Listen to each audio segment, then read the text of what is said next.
Bonjour Gilles. Bonjour. Enchantée et merci beaucoup de nous consacrer du temps. Quel est le contexte qui t'a amené jusqu'à Chance? Jusqu'à Chance.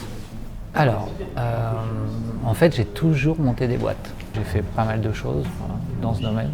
Des trucs un peu connus. Mais bon, c'est Non, pas... Vas-y. Ma société s'appelait Stream Power et elle a été opérateur pour la télé-réalité en France, au début. D'accord. Loana. Voilà. Après l'avoir vendu Stream Power, enfin après avoir quitté Stream Power, j'ai voulu faire... Mon idée, c'était de faire un projet où justement les gens pouvaient poster leurs vidéos. Et bon, alors c'est une idée que j'avais eue 4 ans plus tôt, que j'avais essayé de faire, mais à l'époque on m'avait dit non mais les gens ne mettront pas de vidéos filmées avec leur téléphone portable sur internet au vu de tout le monde, jamais de la vie. J'aimais bien le milieu de la mode, j'avais un peu fait des trucs mais pas non plus de façon exclusive et là je sais pas trop me servir d'une caméra, j'appelle un pote qui me dit bah tiens je te filme mon appareil photo, il m'apprend rapidement et puis je me retrouve sur des shoots à filmer et je commence à monter des films et tout ça et puis ça leur plaît. Le L m'appelle un jour en me disant voilà c'est là on shoot la couverture du L pour les 70 ans. Et là je rencontre le bras droit de Jean-Paul Goude. Jean-Paul est dans une bonne phase où il a pas mal de clients et je commence à faire énormément de choses avec lui. Et pourquoi je suis arrivé jusqu'à Chance, c'est parce que... Ouais, qu'est-ce qui a déclenché ça? Parce que là, tu me décris... un parcours sympa, non? Tu me décris un parcours extraordinaire. Qu'est-ce qui fait qu'à un moment, tu vas chez Chance?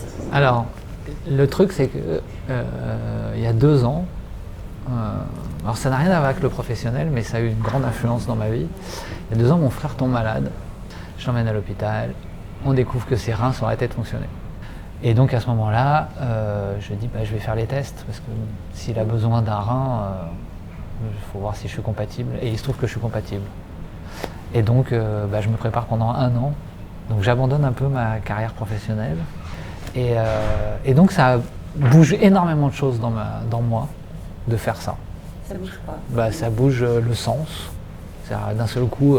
Je me suis beaucoup amusé dans ce que j'ai fait et d'un seul coup, je faisais un truc mais qui était je me préparais comme pour un championnat du monde, mais c'était plus drôle en fait, c'était sérieux quoi.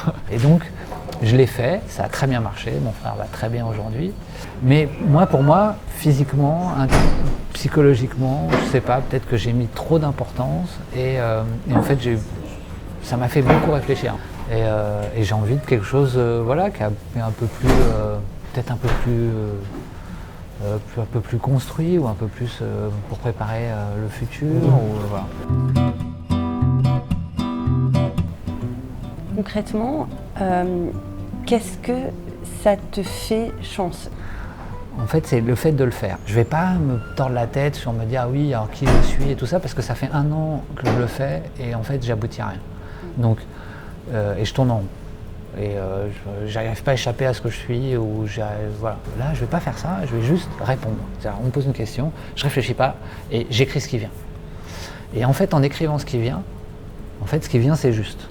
Les premiers échanges avec mon coach, ça a été hyper intéressant. Elle m'a attaqué frontal, elle me laisse pas m'égarer parce qu'un bon moment donc elle me dit bon alors c'était quoi ton projet?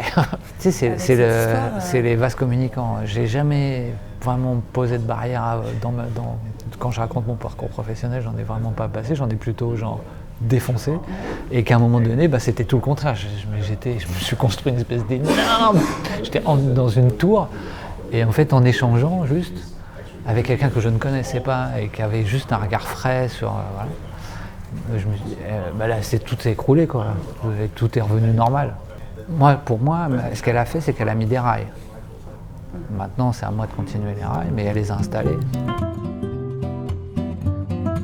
Je ne sais pas si je vais aboutir à un projet en particulier ou si je vais aboutir à plusieurs projets que je vais suivre. On verra celui qui fonctionne. Les gens veulent sortir de leur zone de confort et toi en fait tu veux enfin entrer dans un lieu de confort. C'est pas que je veux avoir une vie très réglée et tout ça, mais un minimum. J'aime beaucoup le sport extrême, j'en ai fait, mais il y a un sport extrême que j'ai pas fait et que j'aimerais vraiment faire, c'est que j'aimerais vraiment savoir surfer. parce que c'est le seul sport où tu es poussé par l'arrière, c'est juste dingue. Et je me dis, si j'ai un boulot un peu plus stable et tout ça, je vais pouvoir programmer des vacances, faire des stages, voilà, et me dire, ok, avec mes enfants, en disant, on va tous... Donc c'est un peu, il y a des choses que j'ai pas faites encore, plein, que j'ai envie de faire. Il y a un côté aussi, j'ai envie de faire, il y a un peu de table rase, j'ai envie de vraiment recommencer un truc, changer. C'est le bouddhisme, hein. L'impermanence, c'est ça qui est le plus permanent. Donc, voilà. On termine? C'est bon? Merci, chance.